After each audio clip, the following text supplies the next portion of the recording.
let's go with not that picture, not without the door, the cavity, that one there. Now this is a recess where the gas filler neck would protrude out from the cavity for the gas filler. 53 used this mounting hole and this mounting hole, and then you can't see in this picture, but there's a drain hole here and a drain hole in each corner of the gas filler box. Go to the other gas filler, 5, that one right there. This was what I found on the car that I suspected as number 1. It's the later design with a single drain hole, and the mounting screws go up rather than into the bottom of the box. And I couldn't reconcile with why it had a 54 and later style gas filler door and gas filler cavity. Go back to the doors and I'll, that one's fine. That one's fine there. Now see how this gas filler door opens into the cavity? It opens up into the cavity, and it obstructs access to the gas cap. That was another complaint that the engineers had, was access to the filler cap. And then that one there, one. And this is the type that opens up over the fender, and it gives good access to the gas filler. Well, I found a work order that called for install newly designed gas filler box and hinge cover assembly on 3950, which is car number 1, and that explains why the gas filler box that I couldn't reconcile with was on that car that shouldn't have been on a 53, much less that early of a 53. So with that, I called John Amgwert, and I says, Amgwert, I want you to look these work orders over. And he says, son of a bitch. That's a quote, I'm sorry. At any rate, that was the verification that solved the smoking gun issue. So the car had been in Lloyd Miller's possession for 20 years. He hadn't spoken to the guy that dropped the car off in probably 15 or 18 years. And I said, do you want to reach out to this guy? He says, I don't even know if he's still alive. And I said, well, would you mind if I reached out to him?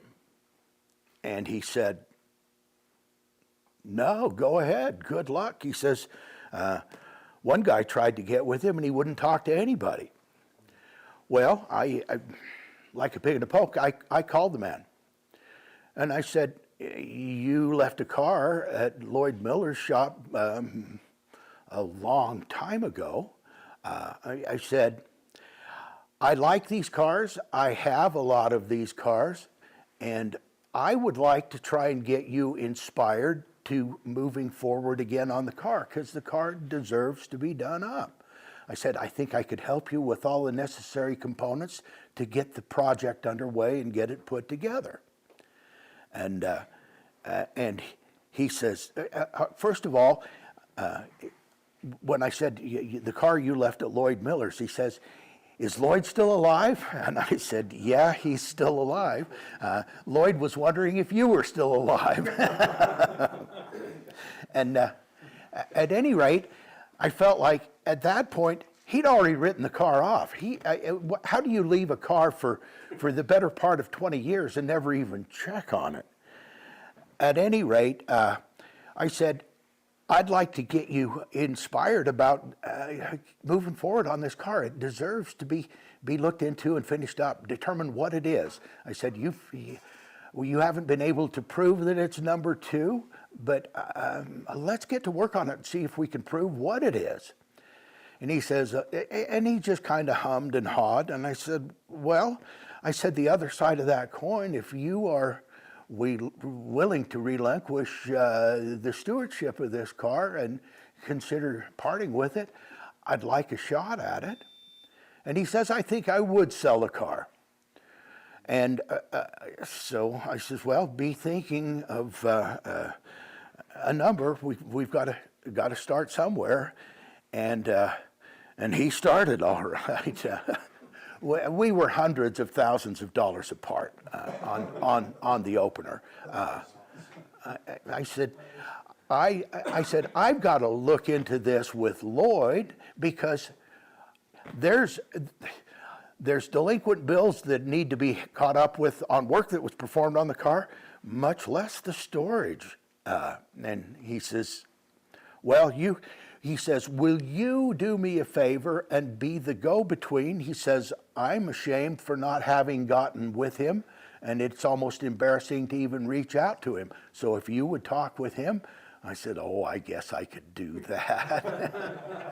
And so I contacted Lloyd, and you know, Lloyd says, if you figure $10 a day, that's some pretty substantial storage.